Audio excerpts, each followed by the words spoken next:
So I first met Angela Tucker about 10 years ago when I attended the screening of a documentary that she was the subject of called Closure at a screening, I believe was at the Schomburg Center in Harlem. And also, Angela will leave you with the opportunity to watch that movie for free. She'll leave you with a link. Okay.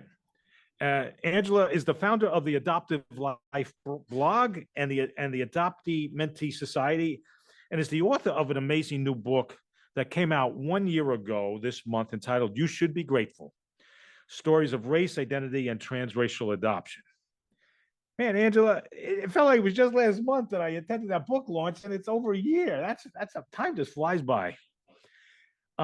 This book is an amazing, well-researched history and engrossing anecdotes that challenge the fairy tale happily ever after narrative of adoption, giving way to a fuller story that includes the impact of racism, classism, family love, and belonging. And that book you can order before you leave today. Angela was adopted at the age of 13 months and was raised by a Caucasian couple in a large multiracial family in Washington State. At the age of 26, Angela's search for her birth parents was featured in the groundbreaking documentary Closure. And back in 2009, Angela began blogging about her emotions and experiences being a transracial adoptee, a means by which she hoped to build a community of other adoptees growing up in closed adoptions. The Adoption Life blog offered unique perspectives and honest reflection on social justice and adoption-related news. And one of Angela's most recent creations is an interactive 2-hour virtual workshop entitled "Cultivating an Anti-Racism Support Network for Transracial Adoptees," designed to support the family network of a transracial adoptee. She's an amazing, amazing person in our field. Angela is an unabashed truth teller and a tireless content creator. Angela is an internationally recognized thought leader on transracial adoption and openness in adoption. Angela is an inspiration, a role model for adopted and foster youth, and at a time where positive, candid, insightful role models are greatly needed. So, Angela, I'm turning this over to you, and we are looking so forward to hearing your work with you. Thank you. Yay. Hi, New York. Thank you for welcoming me from Washington State. I've never been upstate, so it was a beautiful drive with Wayne in the back. He picked me up from the airport, and it was gorgeous. A little bit reminiscent of the Pacific Northwest with the green and all the trees, and I'm just glad to be here. Thank you, AFFCNY. Pat has just been a huge supporter, Claudia, the whole team. I am delighted. I hope it's a wonderful experience for all of you. So about a decade ago, 10 years ago or so, I said to my husband, we flew across the country from Washington State to Tennessee, where I was born. Can you just use your flip camera? This is what we had, if you remember those at the time. Can you just grab your flip camera and document me meeting my birth mother? This was 10 years ago. I thought, if this is the first and last time I ever see her, I want to have documented, did she have grass in her front lawn? Was it mowed? Was it dead? What color were her shingles on the house? Does she have a front door? The seemingly insignificant details were so important to me. So I said to him, please just keep that camera on. Lo and behold, what came of that was this documentary Closure. And I want to play the trailer for you now. Okay, I'm going.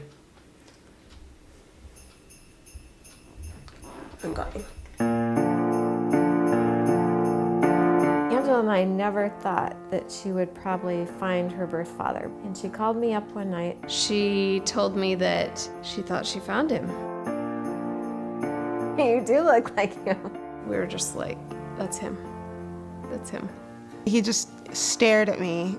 I don't know exactly what he heard me say. All my life I've been told out of 3 boys and 3 girls in the family that I was unable to have kids.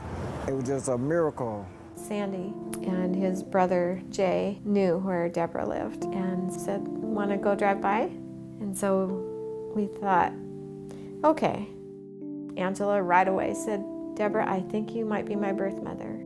And I could just hear Deborah say, "I'm not the person you're looking for." It was just really sad.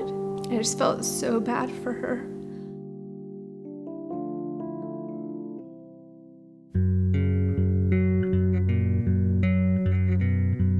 Deborah may be the one person on this world that I will not be able to figure out.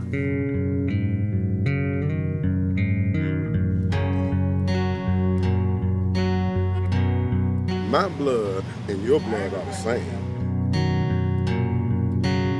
I do feel like I deserve to know stuff. I feel like she has an obligation to tell me some things. It's hard to see the good surrounding me.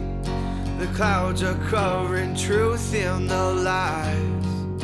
I owe you all a debt that I'll never be able to pay. And the sound it makes is an honest song. Our hearts sing an honest song. We all got connected whether we knew it or not. And for the rest of my life, I'll be connected.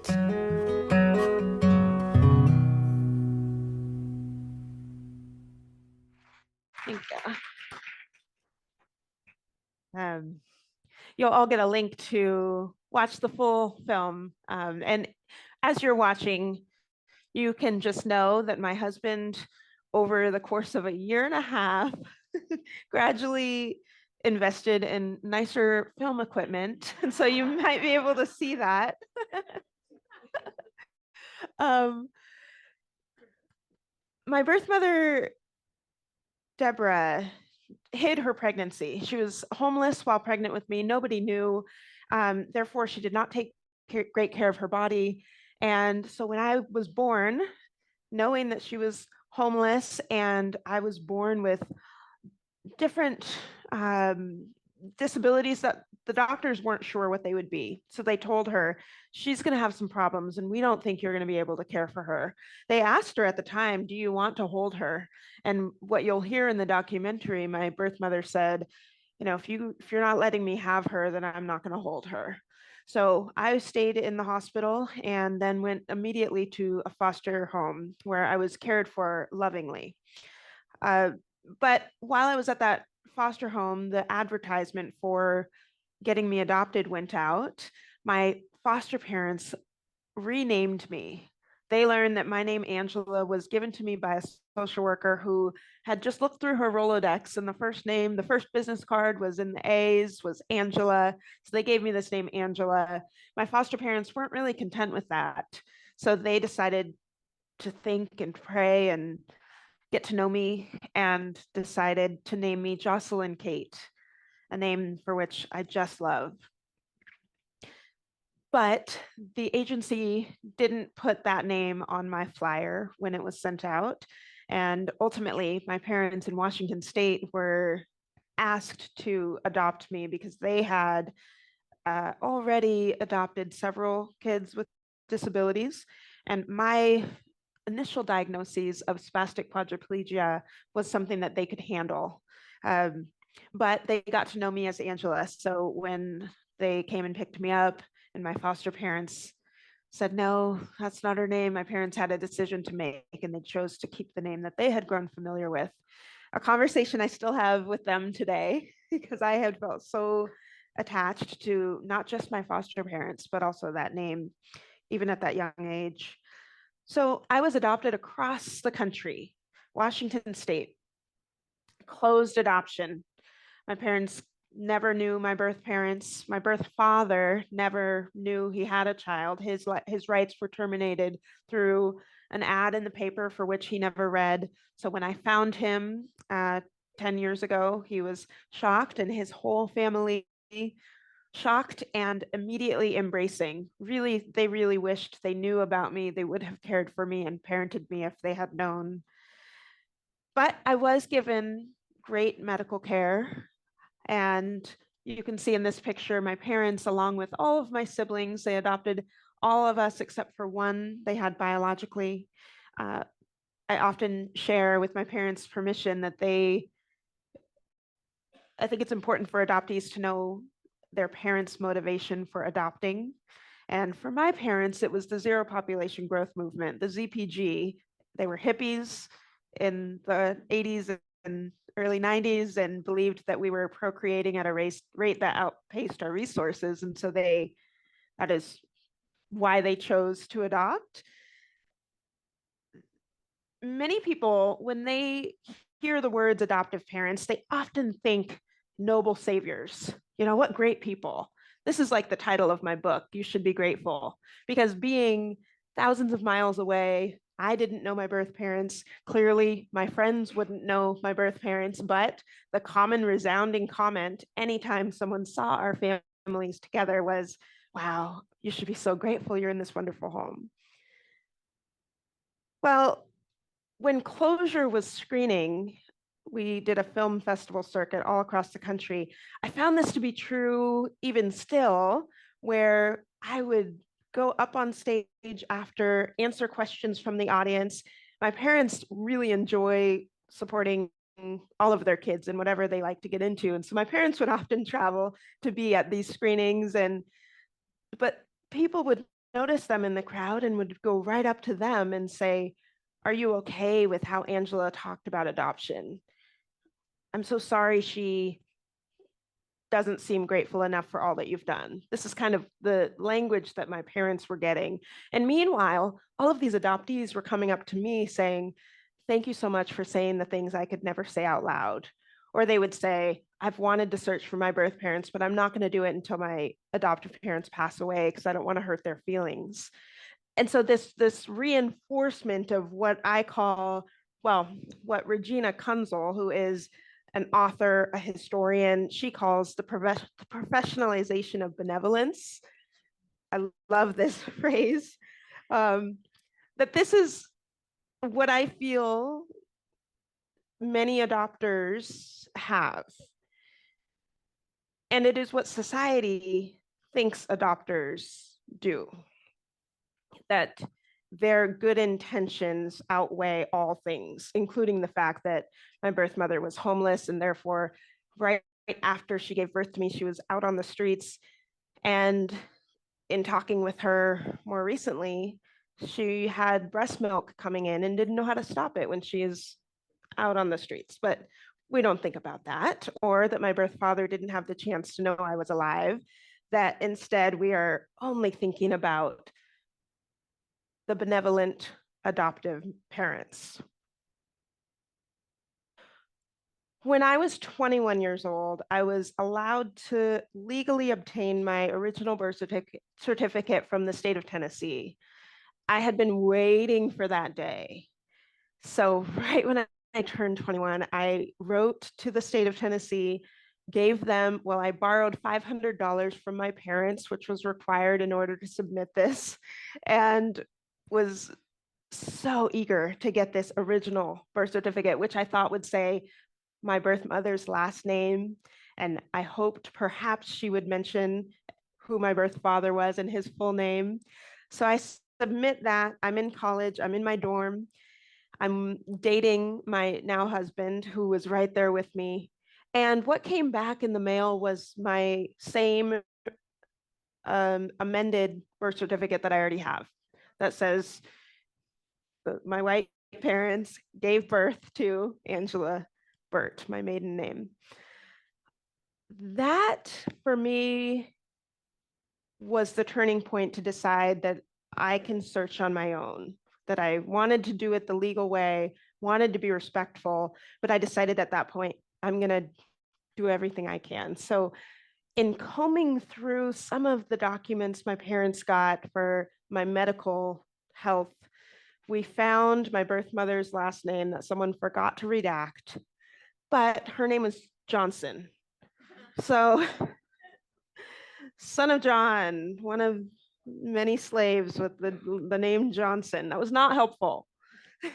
So my birth mother's name, Deborah Johnson, didn't get us too much closer, but on another document, we were combing through and we found my birth father's first name. And it was very unusual. His name is Otirius. And the last name was whited out, but it looked pretty short. And so through a series of detective work, which I have met thousands of adoptees, and I swear we are all really great sleuths. We will find anything online. And so that was the case for me. And during this search, I found a lot of addresses for Deborah Johnson's in the city where I was born, which is Chattanooga, Tennessee. And I decided to write a letter to all of those addresses that said, my name is, my birth date was, I think you could be my birth mother. I included a photo of my husband and myself, my phone number, my email address, just physical address, everything to say, please get in touch with me. I would love to know you. I never heard back, but I did send many of those letters certified so I could see, did they get to the right place? Were they signed? Some people called me back and said, I got your letter. I'm not your birth mom. Good luck on your search. Other mail got returned, wrong address, or there's nobody there. So I kept a spreadsheet of all of this and could see the few addresses where it was received and I didn't hear back. And I knew this one address where we showed up thanks to the help of my birth father. And you saw that a little bit in the trailer. I showed up and knocked on that door, and my birth mother said, I'm not who you're looking for. I am not your birth mother. It took her a year to come around to say, actually, yes, I am your birth mother, but nobody knew I had you. I needed some time to deal with my family and all that. And it wasn't until about 5 years ago that I got the courage to ask my birth mother, why didn't you write me back? And with her permission, I can share this video clip. You had to put her up for adoption. You couldn't bring her home with you because you couldn't take care of her. After everything you've done, you think you got a right to write that letter? I had all kind of papers in the garbage. I was trying so hard to write that letter. And every time, do you think you got the right? You don't Do you know feel like you have the anything. right right now to be in our family? I think, look, it's not with me. No, I don't have a right. There are no rights for me. There'll never be rights for me. I'll never have. That's something, I guess, you, Brian, your mother, you'll never understand. You don't think you have the right to like enjoy this houseboat? Yes, to be with you is a joy. That's God's gift to me. But a right is something that you earn. That's something that you earn. You earn that. You work hard for that. And by putting you up for adoption and trying to do the best I could to get you to a better life, everybody said that's how that gave you the right. I don't feel that way. You don't feel that? I'm not feeling that. This is what I was telling the lady I was talking to. I'm not feeling it. I'm trying my best to feel it. I want... What would help you earn the right? Money, maybe? It's like she said, you can't go back. You can't go back. You can't undo. Money will not replace the time. No. It's not going to replace the time. But if you had money, what would you do? To do something for you. What? Hit the lottery, buy your house, do anything Brian wants to do, let you travel. I just like collective exhale, shall we? My birth mother has internalized all of the messages that have been sent to her over all of these decades. That she, in order to be my mother, you need to have money. What else did she say? Win the lottery. She needs to buy me a house. These are the messages that are sent to birth mothers when we tell them, when we terminate their parental rights. Why do we need to do that? when a doctor tells them she has problems and by the looks of you, you're not going to be able to do it. You don't need to hold her. Deborah doesn't realize that historically, white people have had greater access to financial resources, education, social networks. Deborah's lack of education makes it such that she doesn't understand the reason that the Jim Crow laws actually apply to her, that the repercussions of Hillary Clinton's mass incarceration of Black men because of being super predators and marijuana, how that actually impacts her, how many of our practices, redlining, how that impacts her. She doesn't realize these things are true. Instead, it's personal. I couldn't do it. At one point, I did ask Deborah, what did you think when you learned that I was raised by white people? And her response was, I'm really glad that you got the white people's education. Little did she know that the white people's education for me meant that I was seeing textbooks like this. One second, let's see.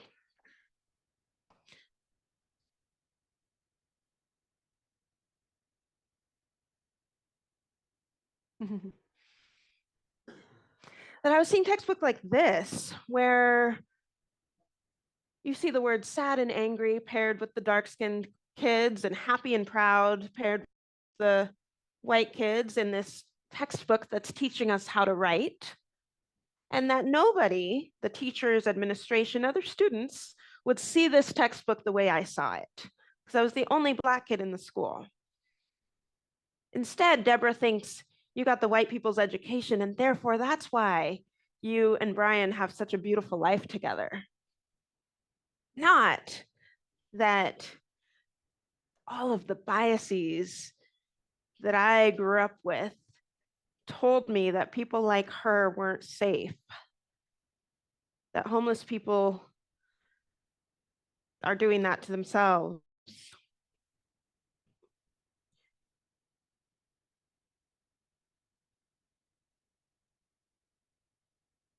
So you might be thinking at this point, like, okay, I know that transracial adoption is based in racism, classism, colonialism, and imperialism, but you know, your parents seem cool. Your parents weren't racist. They were great, right? Well, I do think that Josh Rushing, who is a journalist, an Emmy award-winning reporter for Al Jazeera, he told me, he was interviewing me at one point, and he said, your story constantly challenges people to hold two things in their mind at the same time.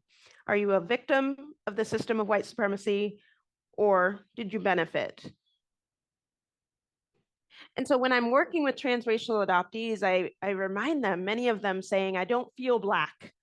I'm an Oreo. People tell me I'm an Oreo. I'm Black on the outside, white on the inside. What I tell them is, perhaps transracial adoption is the Blackest form of being Black in America.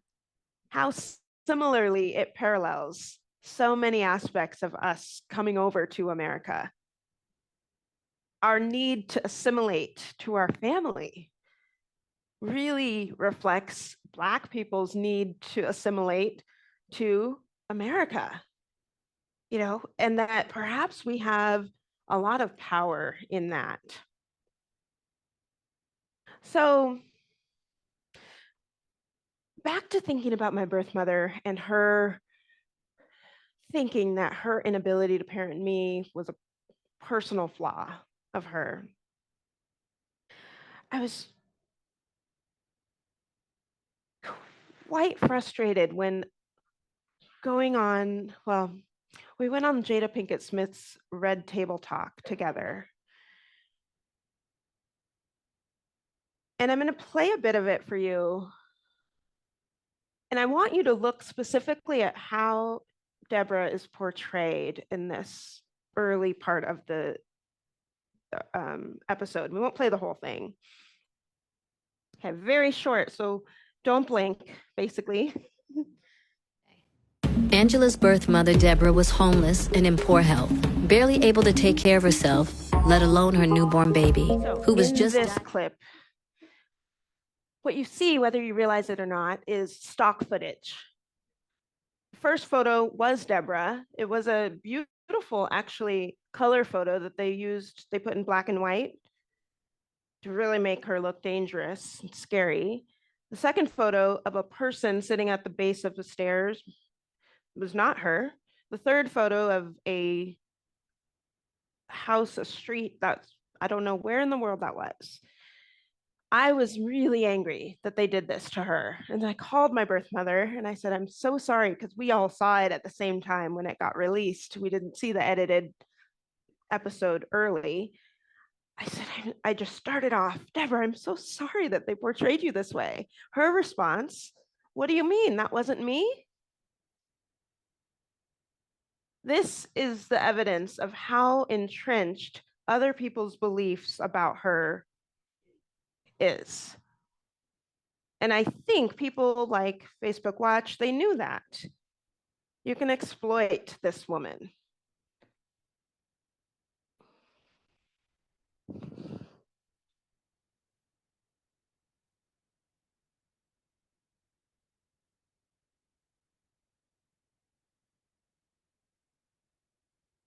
Humanization is the birthplace of every genocide in our country, in our history. It starts with things like this, that we don't see people fully. I, opposed to what my title says, am very grateful for a few things, for many things, but specifically some of the things that my adoptive parents did.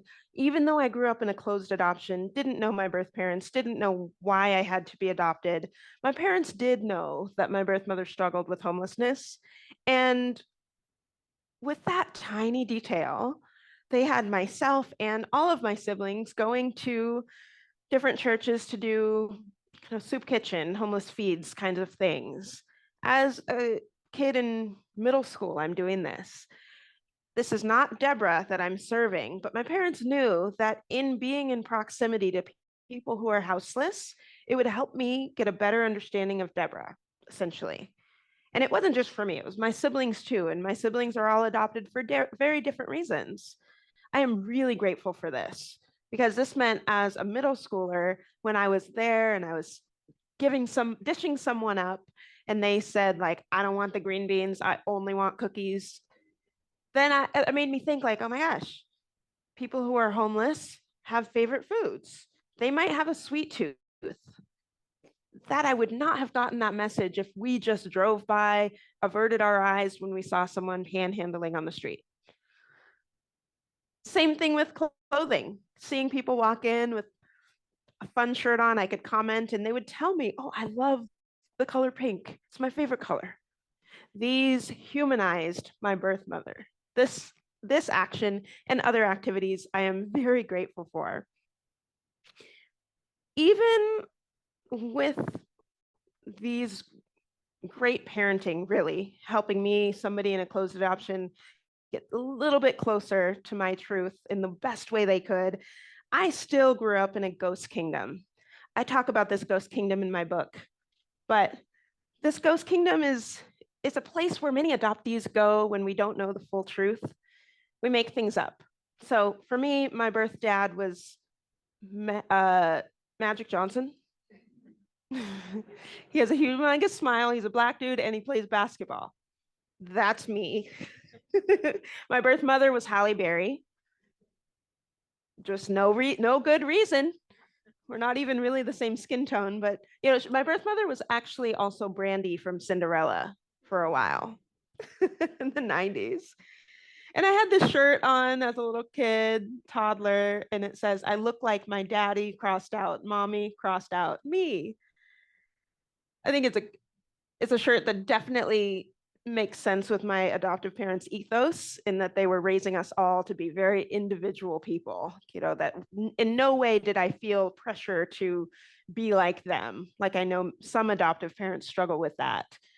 And that was really great. But ambiguous loss which is something that means there's two forms of ambiguous loss. There's someone who is, physically present but psychologically absent, or in my case, and many adoptees and many foster youth, someone who is physically absent but psychologically present. And that plays a huge toll.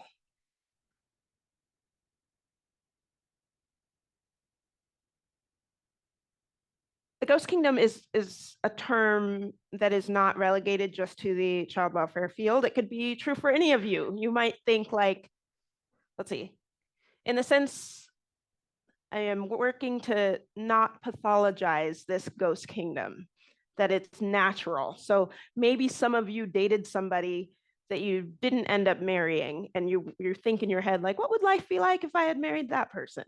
And you kind of play it out in your mind. Or you went to a certain college or you didn't go to a certain college you got into. What would my life be like if I had gone? That's the ghost kingdom. So in no way is it nefarious. It is just natural. It is only natural for us to wonder, but especially for adoptees, when we don't have our full stories, we're gonna fill it in with something.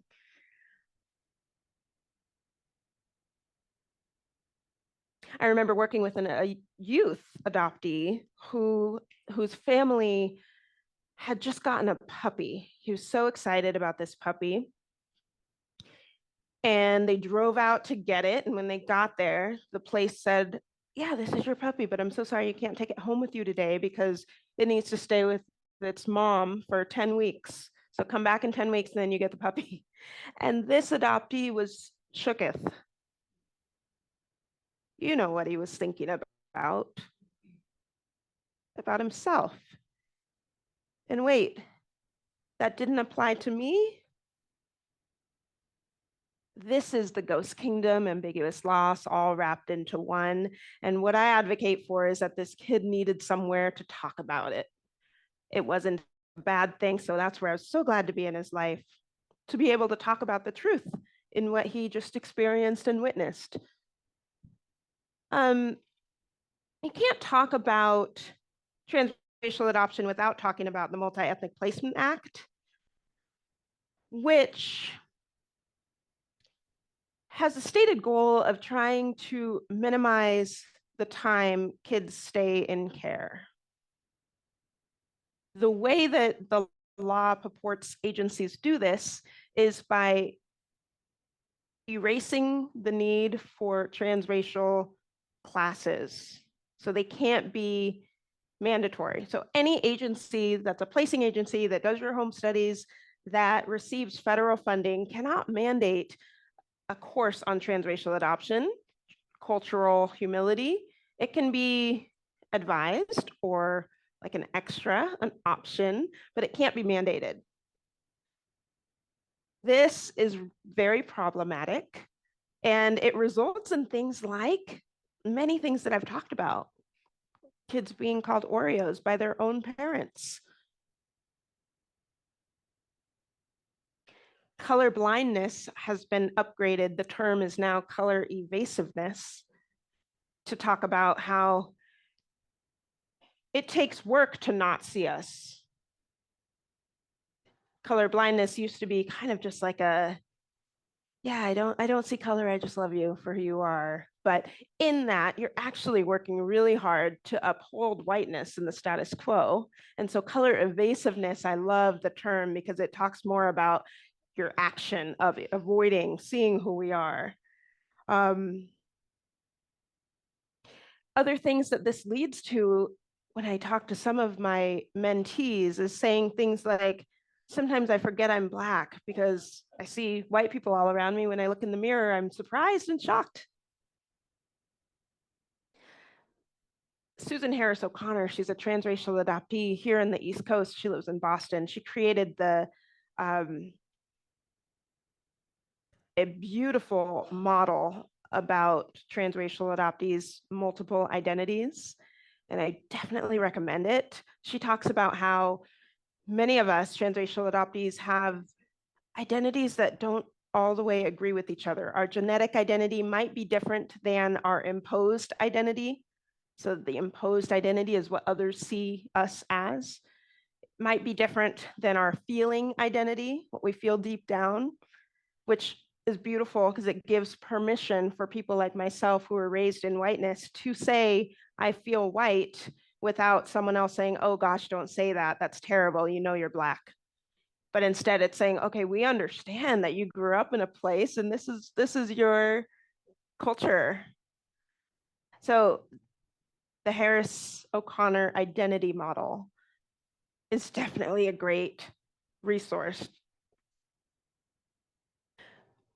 So if the Multi-Ethnic Placement Act doesn't allow agencies to teach about racism, to make sure that not just white families, but all families are very understanding of, class, race, structure, there are things we can do in your position right now that we can be asking these prospective foster parents, prospective adoptive parents, tell me the first time you had a Black teacher.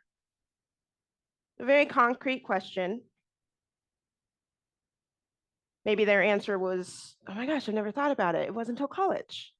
Like that will tell us a lot and maybe remove some of the emotion that comes behind people fearing that they're being called racist. That's not what we're doing. But if you learned all American history through only white teachers, then you will have a certain perspective. You can ask the people, how many people of color are regularly coming into your home? This is a different question than what people like to tell us, which is, I have a lot of Black friends, or I know a lot of Black folks, or I have a lot of colleagues that are people of color. People might tell you that. Let's go a step further. How many of them are invited into your home? And lastly, something I do in a lot of my classes is I ask white folks, why do you think that formal adoption is so synonymous with white parents adopting people of color? And really reckoning with that. If they can't answer that question, then it's too soon. I, in Seattle, convened a group of Black middle class folks to ask them about formally in adopting Black and brown kids in foster care or caring, and why aren't you doing that? Basically is what I asked. And it was a great conversation. These folks said, why would I give the state my social security number? Why would I invite a social worker into my home to judge how I'm living, how I'm parenting? That's very scary. So there was a deep distrust from our history of what people in authority usually do with information about that, right? So fascinating. So I was a home study worker, and with all of my clients who were all white, they were like, come on into my house, check me out, look at this house, look at this room I have for the kid. Oh, I made you cookies. That is a really important difference for us to understand why that is, instead of just saying, yes, Black and brown folks informally care for their own, but they're not formally, like, let's not allow that to be the only answer anymore. Go deeper. I had some personal experience with this deep distrust of the system. It was years ago that I was speaking in Washington, D.C. at a conference when, before the conference, much like here, I was mingling with the folks. I was getting to know who's in the room. I'm always curious who's here. So I was doing that. And this woman with silvery gray afro caught my eye. She caught my eye for a lot of reasons. She was gorgeous. She had a fun outfit. I love fun clothes. But the deeper reason is that I still wonder where my birth mother is. And I know her now. But I know her as far as I've shared with you, that I can only know her as much as she knows herself. And she only knows herself through the lens of what other people think of her. So I still have these ghost kingdom moments. So this woman with this silvery gray afro, I went up to her, I said, hey, how come you're here? And she said, I'm here actually to hear you speak. And I said, okay, wow, cool. What do you know? Do you know me or something? She was like, I've never heard you speak before. I don't know your work, but I saw that a transracial adoptee a Black woman raised in a white home was going to speak and I wanted to hear you. So I'm like, oh, cool. Inside, I'm thinking, a new friend. We're going to go out to eat after. Yay. I went up, gave my speech, all went well. I felt proud of myself after, came out off the stage, and she was in the line. And there was a little line of people. So I was very eager to get to her. She comes up and she says, "You're my worst fear realized." I was a member of the National Association of Black Social Workers who wrote the position statement in 1972 calling transracial adoption racial cultural genocide. She said, "I spent my career advocating that we would not create more people like you." She said, "I don't want to dismiss. You are well-spoken, you're confident, you're a beautiful woman, but I never wanted more Black folks to have to learn how to assimilate so well like you." And with that, she said also, "I'm so sorry that I'm so sorry that we erased you from our culture. You aren't a true Black person." And then she left. So I never saw her again. That was hard. As hard as it was, I understand.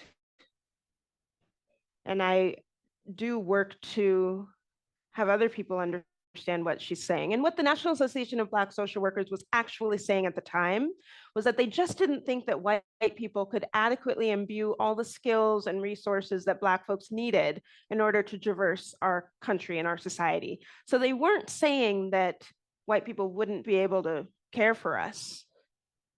You know, she wasn't saying that she didn't think like my parents did a good job parenting. They did. I think she would say they did a great job, but the cultural deracination is unacceptable. And I agree with that. So, all right, here's a Venn diagram of me. We have dehumanization of my birth mother. We have this closed adoption and structural racism. And then I'm in the middle of all this. So all of that is quite bleak. I understand all of you are like, let's get to like, what can we do about this? We hear you, we get it. What are we supposed to do? So let's get to that. I worked really hard with a couple of my colleagues to develop this inclusive family support model, which is the next generation of openness. Open adoptions have obviously been the standard. We no longer do closed adoptions as they did when I was little, but open adoptions really aren't that open because of a lot of things. They are legally unenforceable. Adoptive parents have all the weight and say about how much or how little they want their kids to be involved. They might say, you know, every time my kid sees his birth parents, he comes home and has a terrible behaviors at home afterwards. He's unregulated. Or birth parents showed up late. It's just such a hassle for our schedule. We're not going to do it again, right? There are so many ways that our current open adoption contracts are not working. I firmly believe that every single adoption should be open and can, including birth parents where they are deceased, birth parents who are truly unsafe. And you do it through this model, which is essentially eliminating the fact that contact is equivalent to openness. So in many ways, how I grew up was in the upper left quadrant of spirit of openness. So at the top is fully disclosed. This means adoptive parents are talking about everything they know about how you came to be in their family, everything, no secrets, even the hard stuff. And then the x-axis is the contact. So it's awesome if you can have full contact, that's great, but it's out of adoptive parents' control sometimes. And so what's also available to us is if there's no contact, like in my case or other cases, this spirit of openness works too. So the upper two quadrants is where every adoptive family should be. And I work with families to do this. The lower two, no contact, and we're not going to talk about adoption at all. That's the black quadrant. The red is maybe the kid gets to see their birth parents all the time, but it's mediated, and we're not telling you a lot. We're going to go to the agency and see your birth mom for a few hours. You'll play with her, and then we'll leave. But maybe you're not going to know, how come I have to go there to see her? Or why can't she come home with us? Not having those conversations. Or you're letting someone else do it. A social worker is going to be the intermediary to tell all things. So those are, we want to move up in the diagram. Gretchen Sisson, who is a keynote tomorrow, wrote the book Relinquished. Incredible book. Basically interviews women who voluntarily relinquished their children, and 10 years later, how are things going? One of the chapters is a woman, a birth mom, who says, my child is 9 years old, and at 18 years old, she'll be able to find me and talk to me, her parents say. Her parents won't let me see her, won't let her see me till then. And what she says in the book that's so profound is, I'm halfway through my sentence. Roxana Asgharian, who wrote the book We Were Once a Family, that just came out this year as well, and that chronicles the family, the adoptive parents who drove their kids off the cliff in California, killing all of them. In that story, the adoptive parents, the way they ultimately got to adopt the kids is they went to the jail to promise openness, where the birth mother was for a little bit of time. And then they didn't follow through with that, right? And this is what Dorothy Roberts, who is a huge leader in our field, this is what she means when she says that the child welfare system was designed and still operates to oppress marginalized communities, especially Black and Indigenous communities. I think this is part of it. It's the professionalization of benevolence. I worked with one family who really wanted to be in the inclusive sector of this quadrant, and they were in the mediated. So they said, we don't want to tell our son that his biological father murdered someone and is in prison for life. That's just too hard. He can't possibly know that. He's too young. And I firmly believe that we can tell anyone anything in an age-appropriate way. It is hard. And so we worked hard on that. And one thing that they gave me permission to do was to drive the kid past the jail. And so we started taking little drives, and I said, your dad is in there. Did you know that? Like, what is that building? And over time, he would start asking questions like, well, what did they do there during Christmas? Do they get gifts? All of these questions. This harkens back to what I talked about earlier when I was doing homeless feed, right? Humanizing. So that baby steps that we took, that took about a year in total, led to him. He now sees his father in prison with his adoptive parents. And you can see his confidence is different.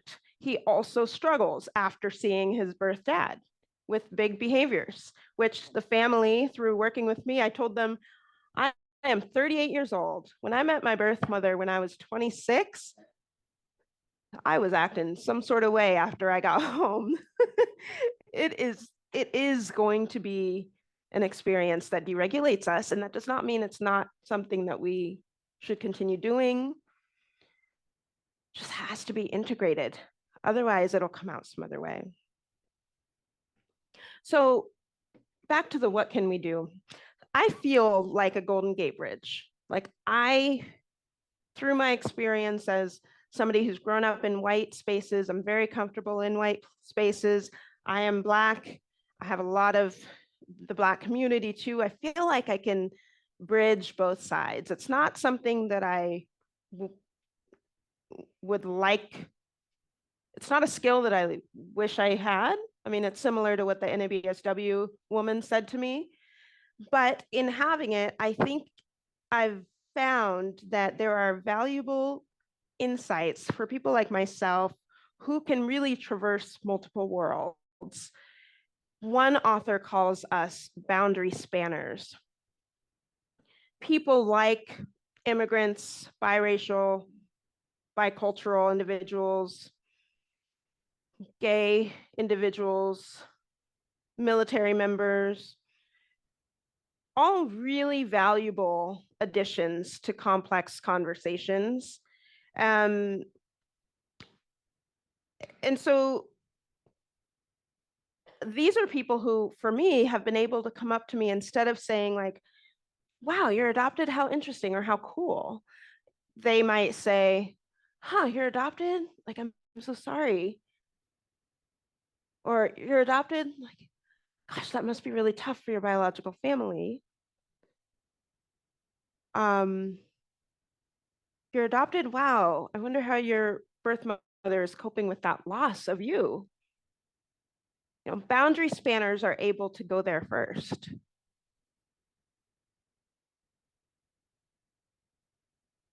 To close, and I don't want all of you to leave thinking like Angela has a utopian dream, but instead, how can we actually make this doable? And this is where I created a word in my book called Sondersphere. This word is made up.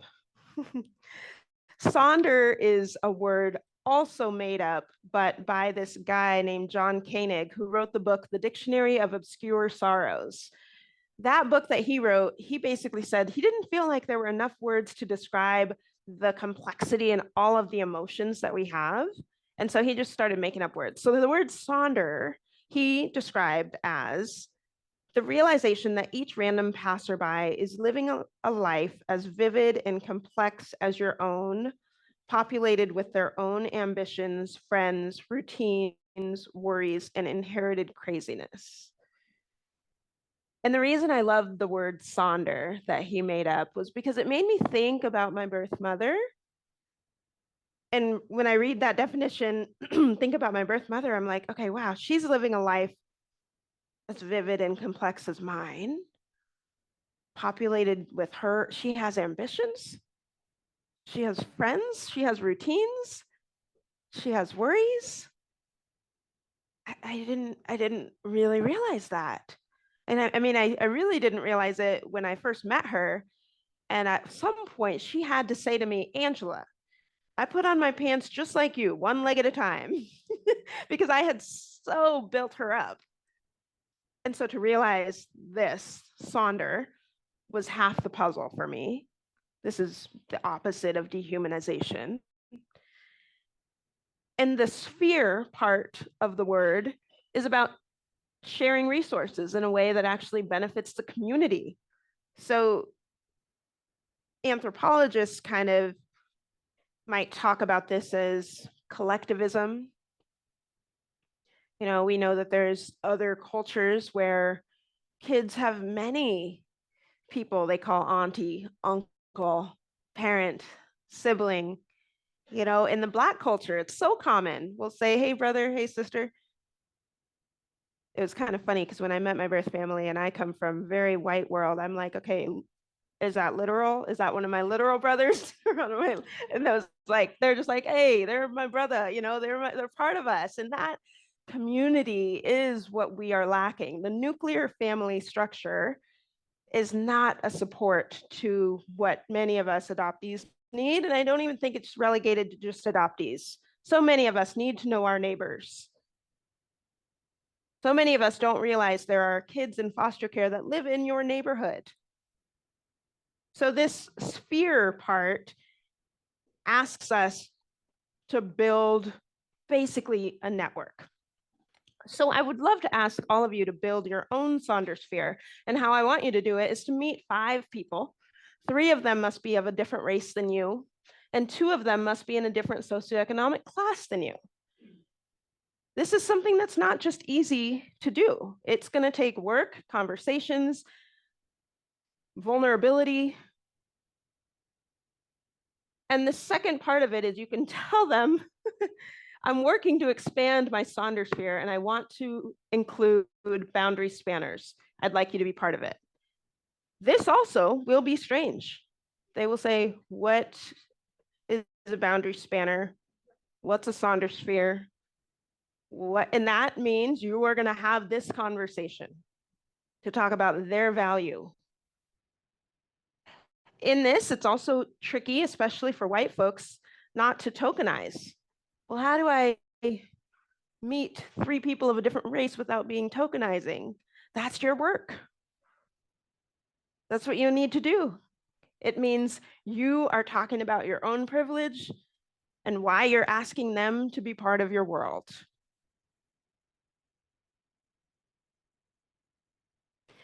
I love to imagine if everybody in the room created their own Saunders sphere, that we might be able to decrease the number of unnecessary adoptions.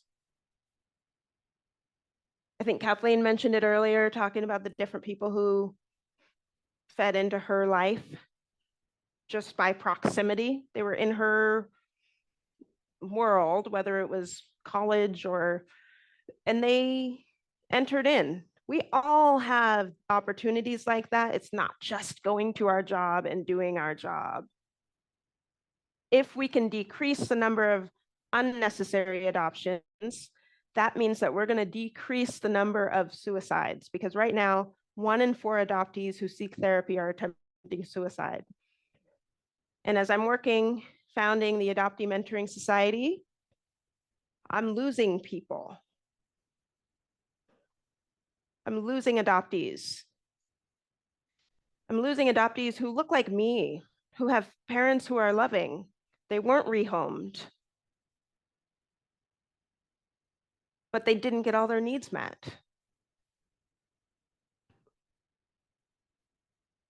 If we can build our Saunders sphere, I think it's a reflection of us taking accountability for our part in the system.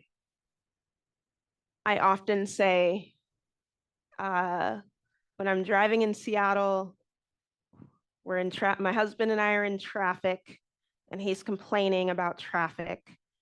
He's like, actually, he did this taking me to the airport because it was 5 a.m. My flight from Seattle was at 6:30. So we were driving around 5 a.m. Seems like a time when there wouldn't be any cars on the road, right? But there were cars on the road. So my husband's like, what in the world? Where's everybody going? This is so annoying. I said to him, where are we going? You know, they aren't traffic. We are traffic. And I think that's the same about the system. We all say, oh, the system sucks. I'm annoyed with the system. We are the system. Building this Saunders sphere will help us take accountability and change the system. This is how we can do it. So to end and to close, I just want to come back to this core question that I often have, which is, did I actually need to be adopted? Did my birth mother need to have her parental rights terminated in order for me to have safety and love? I do believe that this answer has to do with racism, classism, and unexamined biases. And that results in things like saviorism and people's comments of you should be grateful. And I think it's time that we expand the meaning of family beyond the nuclear family. So thank you so much.